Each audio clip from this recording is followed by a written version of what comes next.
Target ng Department of Agriculture na ibaba pa sa 52 pesos ang maximum suggested retail price ng mga imported na bigas sa February 15. Pabor naman dyan ang mga nagtitinda, lalo't hindi naman sila nalulugi dahil nakaalalay sa kanila ang kadiwa ng Pangulo. Si Vel Custodio ng PTV sa Balitang Pambansa.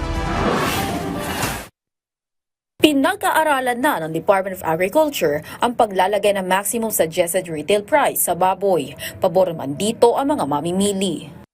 Ay definitely makakatulong yun kasi at least mape-predict mo kung magkano gagastusin mo.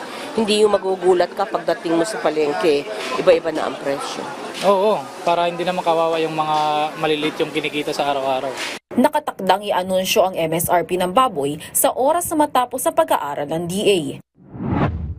Samantala, ibinaba pa sa 55 pesos ang MSRP ng 5% broken imported rice mula sa dating 58 pesos. Ayon sa kagawaran ng agrikultura, mahalaga ang pagpapababa sa MSRP para maibsan ang food price inflation, partikular sa mga basic commodities kagaya ng bigas. Nauna na rin sinabi ng DA na target ito ibaba pa ng 52 pesos ang kada kilo ng bigas sa February 15 at pababain pa ng hindi lalagpas sa 49 pesos simula March 1. Pabor naman ng mga vendor sa pagpapataw ng MSRP sa bigas. Hindi naman aniya sila palugi, lalo na't nakaalalay naman ang kadiwa ng Pangulo na nakadaragdag din sa kita ng empleyado ng bigasan.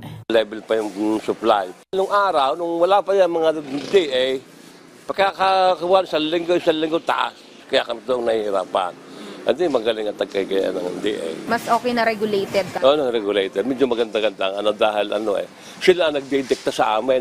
Kasunod naman ang deklarasyon ng National Food Emergency sa bigas. Nagbigay ng assistance ang Land Transportation Office sa mga cargo trucks na nagde-deliver ng bigas, lalo na sa mga nagde-deliver sa mga lugar na may pagbabadya ng rice shortage o mataas sa presyo ng bigas. Dahil sa pagsusumikap ng pamahalaan sa ilalim ng pamumuno ni Pangulong Ferdinand R. Marcos Jr. na gawing mas abot kaya at sapat ang supply ng bigas, nakapagtala ng negative inflation ang bigas sa unang pagkakataon sa loob ng 4 na taon. Vel Custodio para sa Pambansang TV sa Bagong Pilipinas.